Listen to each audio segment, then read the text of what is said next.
You're listening to the Microsoft Innovation Podcast, where we explore the intersection of people, business, and technology. This year, we're adding a new show to our lineup, The AI Advantage, to help you learn the skills you need to thrive in the AI era.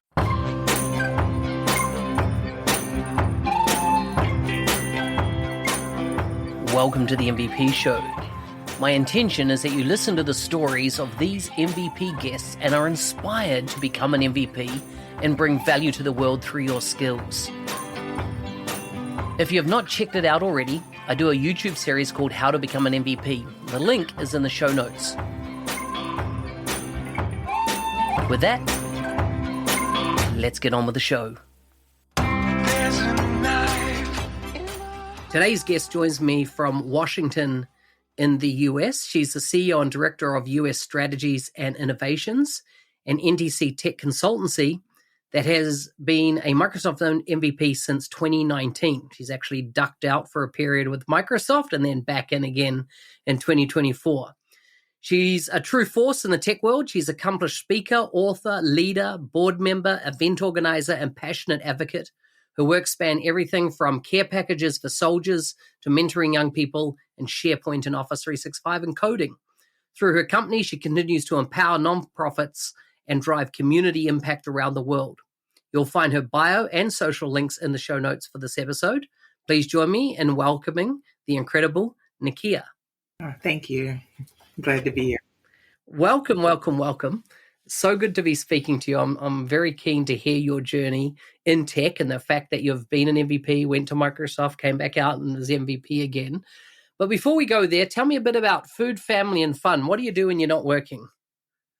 Oh, that's kind of hard since I'm running my own business. Working is kind of part of life right now. But I'm hanging out with my family who also works in the business, except for our youngest. So mostly transitioning from one stage of, of work to hanging out with the family, maybe exercising. I like exercising, so I usually do that on a daily basis. Or the weekly, daily basis. Other than that, it's been a lot more in the house time. How did you get started in tech? Well, if I go back, when I was, I was in my mom's house still. I was in my early teens, preteens, or early teens. And I don't know if you remember the store Radio Shack. Well, okay. So you remember, okay. So, there used to be a computer called a Tandy Color Computer 3. So my dad bought that for us, and it came with a book of learning to program BASIC. So I took that book and I started teaching myself how to program, and I liked it. So then when I flash forward, I get to high school, and since I went to a science engineering school, they had a computer science course. So I did my classes, and I was, whizzing through. I was helping other people, and, just like, look, just give me that, because you can't do it. I'll just get you by so you could pass. But, just helping people out so that they could get through the class helped me to understand that. And as easy as I had it, just helped me to understand, oh, I might be good at this. So then flash forward to college. At first, I kind of got sidetracked into aerospace engineering because I kind of wanted to also do that. I also wanted to be in genetics, but I realized how long it would take to earn the kind of money and get on the projects I wanted to get on. So I was like, I got computer science. So I got sidetracked, and then I put myself back on the track, and I've been on it ever since. Nice. Very interesting and checkered career. My first computer was a Tandy, so I remember it well. The very first one I purchased for myself outside of class and school and stuff like that. Okay, so that's an interesting journey. How did the first time around, you became an MVP in 2019, was that right? Yes. And that was Office and apps, I think. I think that's what they What were you doing at that time? Were you doing a lot of SharePoint work? Yeah, so running another Microsoft partner company again. This was at the end of the company time before I sold my first company. And I had been doing SharePoint work for a while. Office 365 work came in, and of course, after that. But I had been in the community. So I'd been speaking, I'd helped with arranging user group communities. I started running my own or helping other people run as well, and then running conferences or like day conferences, not like the big Microsoft type conference, but little community conferences. And someone or a couple of people just was like, so, which MVP are you? And I'm like, MVP? I'm not an MVP. So I kept getting that so many times. And then somebody was like, look, I'm just going to nominate you. So I went through the process. I had to go through it a couple of times, though, because you have to be very specific and precise in the way that you do the application. And if you don't, yeah, so I had to go through that a couple of times. And then somebody coached me. It was like, look, you got to be very precise. So once I did that, that was the first time I got it. Nice. And you only had it for a wee while, and then you went and joined Microsoft. 1 month exactly. It was kind of funny because I was applying for Microsoft jobs the whole time I was applying for the MVP. And I kept joking to my husband saying, it would be hilarious if I, at the same time that I get the MVP, like right after it, I get the job, because then I would have to let my MVP go. And sure enough, I got the MVP first. And then I learned like a week or two later that I was going to be hired. And then, the dates ended up where I ended only was an MVP for a month. So, wow. Yeah. That's incredible. That's incredible. But you obviously moved on from Microsoft and you became an MVP in 2024. Is your focus now really around more Copilot or more holistic, modern work? More holistic modern work, although I do focus on SharePoint and Copilot a lot. But do a lot of Power Apps, Power Automate, making sure people's processes work well. People can work together. People, aren't pulling their hair out all day trying to figure out where that paper went or who's got what and, who was supposed to be on this project and who was responsible for that, fixing those types of issues and helping the collaboration go smoother is what we do. Nice. What's your take on Copilot and I suppose even more broadly AI in general? Over your career, you would have seen a lot of changes in how software is being used in the context of business. Is it the same? Is this just new technology, or what are you seeing?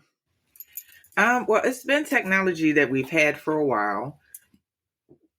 Excuse me, in certain things like Alexa, but then not talking to you though. Actually, Alexa. Okay. But even going back before that, we had some things like even search engines. They're kind of like that thing that we could ask a question in natural language and get back answers. Sometimes the answers weren't all that great, but it was kind of the steps towards that. I remember studying in school, and now I'm like, dang, I wish I would have stayed in because it's so cool. But it also can be something that we need to be careful about how it's developed so that we make sure we don't leave people behind. We don't cause, unnecessary problems in the society by, doing things that humans would, with emotion may be swayed, but computers are ones and zeros. So you got to be very careful about how things are programmed and how ethically things are rolled out. And then the safety on the other side for the consumer, understanding that AI is a great tool. It will help you get through lots of stuff a whole lot faster, but you still need the person. So you still got to be there. You still got to check it, because it's still not, sometimes it hallucinates, sometimes it pulls back just a bunch of old stuff. It just happens. So you have to make sure that you're refining your question, reviewing what's going on, that you're getting back. But also make sure that you're not leaving yourself open to security risks, because a lot of people are now like, oh, or maybe not more security risk as more of a business risk. So, a lot of business owners now are like, yeah, AI is going to help me. I don't have to hire as many people. I'm going to get so much done. But they don't think about, first of all, you may also still need the person. If you already have the person, getting rid of the person is not a good idea. You should keep the person and add the AI, not get rid of the person and replace them with the AI. But if you don't already have people, having AI agents act as those types of people can help you out a lot. But you want to be careful about being in those free spaces, because you're feeding data into these platforms, like not Microsoft Copilot, but where they may not necessarily be privacy. There might not be any privacy. Microsoft usually holds up onto its privacy, even for people who are anonymous or have a free account. That's not the same for all companies. So, people need to make sure that if they're going to use it, they should pay for it, or use a reputable company that they know will not do something like use their data to train the AI and then it possibly come out in somebody else's, data. And or if you're using Microsoft's Copilot and you're using the free version, sign in to make sure that data stays your data and it's encapsulated in your account and they won't touch it. So, lots of great advantages. Love Copilot, love the way it's going. There's still, of course, some way to be had, because, AI is changing and evolving and getting better. But it has helped me and my team so much in our work day to day. So, yeah, big proponents of it. Just got to make sure we're safe. Yeah, I love that. Totally agree. What are the scenarios that you're seeing that really just lend themselves to Copilot? Well, like I said, there's now these new role. I can't remember what they're called, but it's like having an agent that would handle HR, or having an agent that would handle accounting. So like I said, if you didn't already have that accountant or that HR person, the agent could help you. But then there's just other scenarios like building proposals, responding in great detail to RFPs, especially when you already have other samples that you can feed the AI along with the ask. Excuse me. And then you also train the AI to know your company and know you, so that it fills in all that data properly. But when you put all those pieces of data together, or give it all those files, and you tell it to make your proposal, and you want it in this type of format, and you're pretty descriptive about what you want, just like if you were to tell your secretary, this is how to do it, or your intern, this is what I want. You can get back a pretty decent starting ground for, your next steps, which can save you so much time and energy. Do you think companies are adopting it quickly? Is it, in your observation with the companies that you're working with, the customers that you're working with, are they embracing it, or is there, what's the temperature like of folks that you're working with? There's definitely a lot of curiosity, a lot of people asking the question, a lot of people wanted to know what our services are around it and what they should do and how they should handle the journey and things like that. Because it is a journey. You don't want to just turn on Copilot. You want to make sure everything's all the hatches are battened down and security policies and everything's in place, so you don't end up giving up secrets to your employees by mistake. Oh dang! And then my brain just shut off on what you were just. That's all right. So what's the temperature you're seeing from organizations that are, in their rate of keen keen to explore it, keen to get involved. Yeah, very keen to explore, very much wanting to know what are the next steps, but still shy about going about it. It kind of reminds me of the early days of cloud when everybody was like, "Oh, the cloud's here. I can kind of see the benefits, but I don't know. I'm scared. I like my server. I like my control. I'm not sure the technology is going to not cause more problems than solve problems. I'm not sure exactly how this works and how it's going to be a super benefit to my company. I can kind of see it, but I can't fully see it. That's what we're experiencing right now with AI. They can kind of see it, but they can't really see it. And then there's a lot of curiosity and people wanting to do, but then they're like, should we? Is this necessary, or are we just chasing the shiny? Which, I definitely can understand. You don't want to be one of those companies that's just throwing dollars after the latest and greatest high tech just because you got money. You could do something else with that.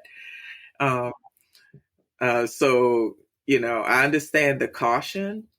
Um, but I think that especially for smaller businesses, this is a game changer.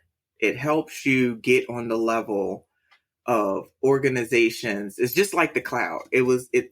Cloud kind of democratized software where it helped it to be more affordable for the average person, and then not having to have your own server closet, all the electricity and cooling and maintenance and all of that goes into all of that. So that kind of like leveled the playing field there a bit. Now this AI is kind of leveling the playing field when it comes to being able to have access to that knowledge base that comes back to you with actual usable knowledge from you asking certain things and it giving it back to you, and even developing things for you like Word documents, PowerPoint presentations, things like that. It's interesting that you highlighted that value to a small business, because I've always, if I look at my early days of my career, which was 30 odd years ago, as in you started with, you would have to literally build a server for a company. You would set up the email server, you would set up the SharePoint server, because it wasn't called SharePoint back then. And you would go through all these processes and spend a lot of money if only one person was to use it. Now, for a very low subscription rate, let's say you got an E5 license for one person to start a company, you get so much value for that monthly usage cost. The same with the $30 for M365 Copilot. If it saves you 2 hours a month, you've covered it, right? 2 to 3 hours, and you're going to get so much more value out of that. Is there any kind of, and this is my last question as we go to wrap up, is there any kind of your own personal discovery of M365 Copilot that you just, here's how I use it and this is why it's wonderful? Okay, so I had one, but then one of my partner friends just one-upped me. So I gotta share this. If you know how you go to business meetings and you're trying to figure out, about this person that you're about to meet. They might have set up just a random call. So you're like, where did they come from? Who is this person? But they don't put anything in the notes in the Calendly invite. So you have no idea. So you could find them on LinkedIn, go to their LinkedIn, download their profile, and then feed it into LinkedIn and then feed it into the AI. So whether you're using ChatGPT or Perplexity or whatever, or Copilot, you just drag that PDF directly into the chat space where you'd be typing, and tell it to analyze the file. And it will give you like the strengths of the person, the weaknesses, their profile, their company. It just pulls back so much information. And then if the AI knows you, you can also cross-reference it. Like, hey, what kind of things should I be talking to this customer about? You know, and a lot of times, sometimes you'll ask a question or you'll be thinking, I don't know if the AI can answer that question. It might not be able to, but a lot of times it can. And even if it can't, it's learning as you're asking.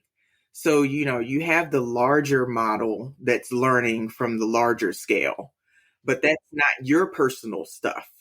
So the AI model is also going to learn you and your style and what you do and all of that stuff.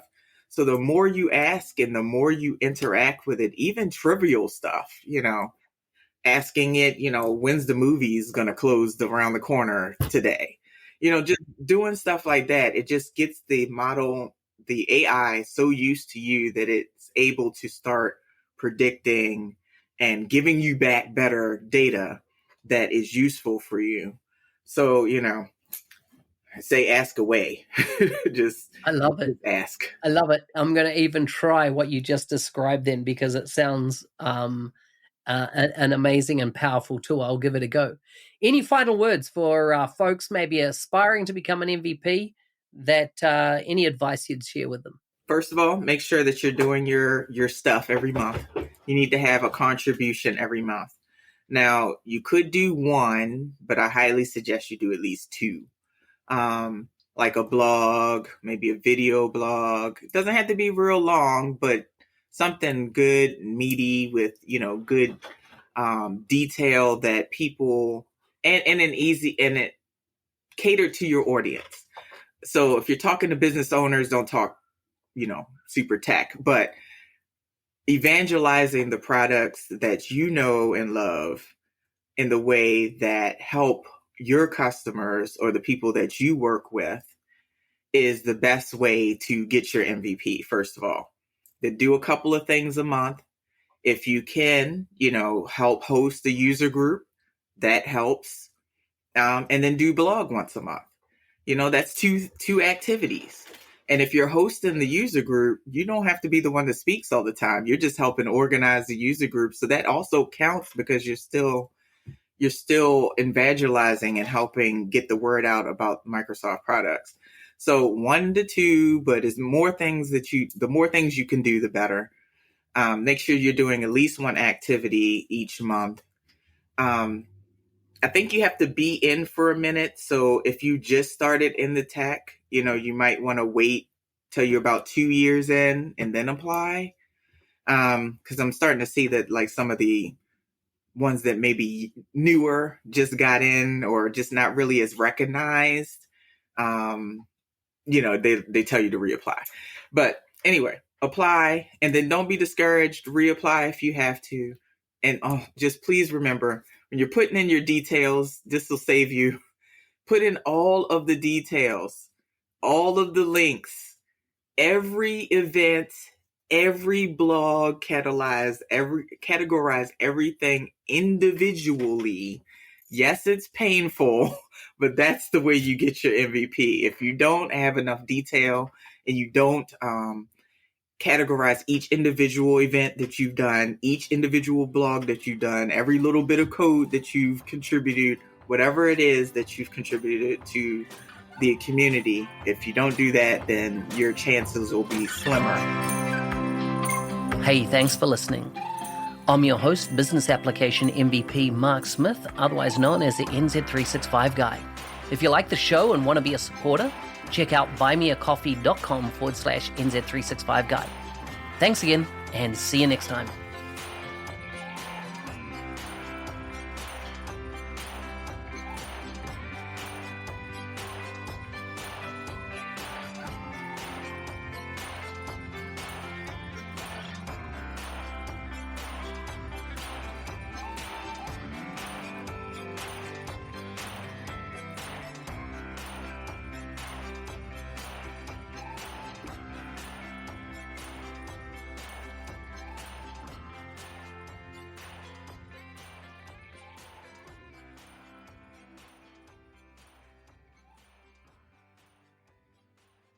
Are you ready to accelerate your career in the Microsoft ecosystem? The 90-Day Mentoring Challenge, created by Mark Smith, is your opportunity to create a personalized pathway to success.